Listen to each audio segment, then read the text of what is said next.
a grown man don't just cry about Toy Story? I'm not the one just crying. You're crying.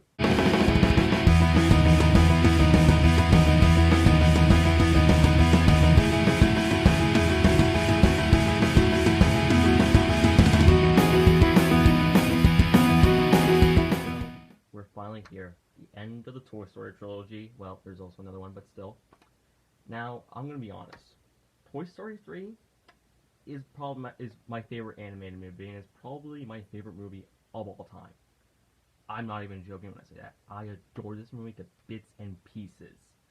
It was the first movie that I remember seeing in theaters, along with Phantom Menace and 3D.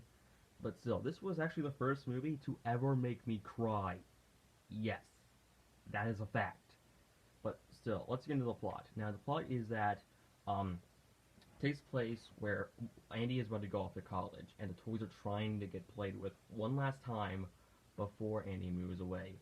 But unfortunately, due to mishaps, the toys thinks that they were supposed to be thrown in the garbage when Andy was trying to put them in the attic, and now they're in Sunnyside Daycare, where basically Woody escapes, and it's a race against the clock for Woody to break them out of prison and to get back to Andy on time.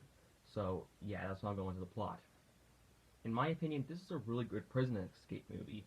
All the characters are really good in this movie. I like most of the characters, especially some of the new ones. The characters that I don't know, the toys that Bonnie has are hilarious. Seriously, they still manage to get a laugh out of me with stuff like, "There is no way out." Just kidding, the door's over there. I'm sorry, it's kind of funny to me. Also, then there's the villain. Okay, people like to say this is a rehash of Toy Story 2 by saying stuff like, "Oh, like in Toy Story 2, the toys are worried about Andy growing up."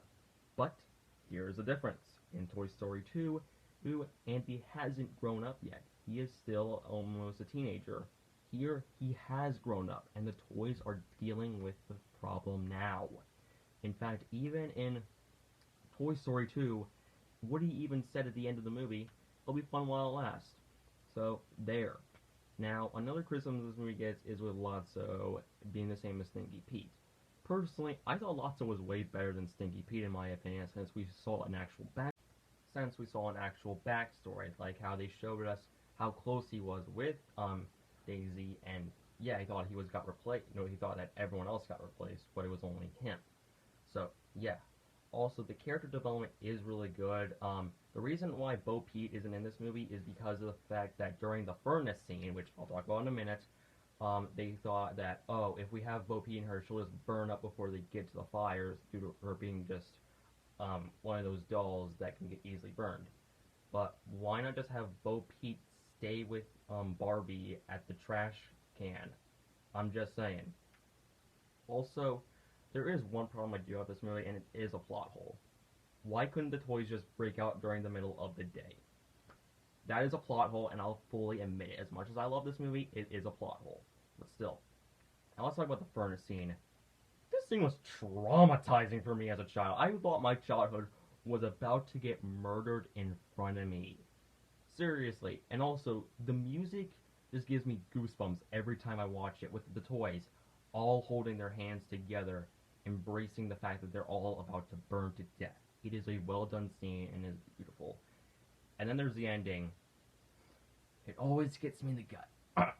It always gets me there. Now, some people say, "Oh, it's corny and cheesy." Well, he's giving away toys that meant to him so much. And that line where Woody says, "So long, partner," is beautiful in my opinion. And the last shot of the movie is the same shot as the opening shot of the first movie. So this should have been the finale to the trilogy.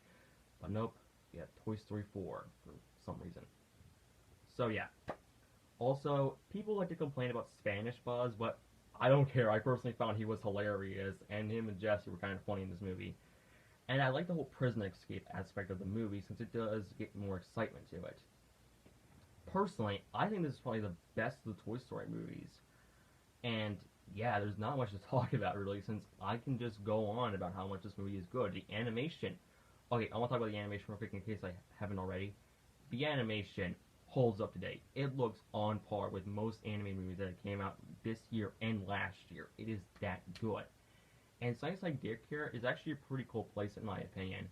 And yeah, I think this should have been the finality of the trilogy. This should have been the final movie in the Toy Story series, since the entire trilogy was about Andy growing up. The entire point of the trilogy was about Andy growing up and the toys dealing with that fact. So it only makes the confusion of Toy Story 4 even more confusing. So there. Overall, I adore Toy Story 4. The characters grow better. The animation is amazing. The story is well done, and the ending is perfect. Overall, I'm giving this movie 10 out of 10 for an S rank. I seriously can't. I can just go on and on about how this movie is just almost perfect. This is up there movies like, say, Spider-Man Into the Spider-Verse, Endgame, Infinity War, Baby Driver, and Empire Strikes Back as some of my favorite movies. I adore this movie and I will always continue to adore it. So, there.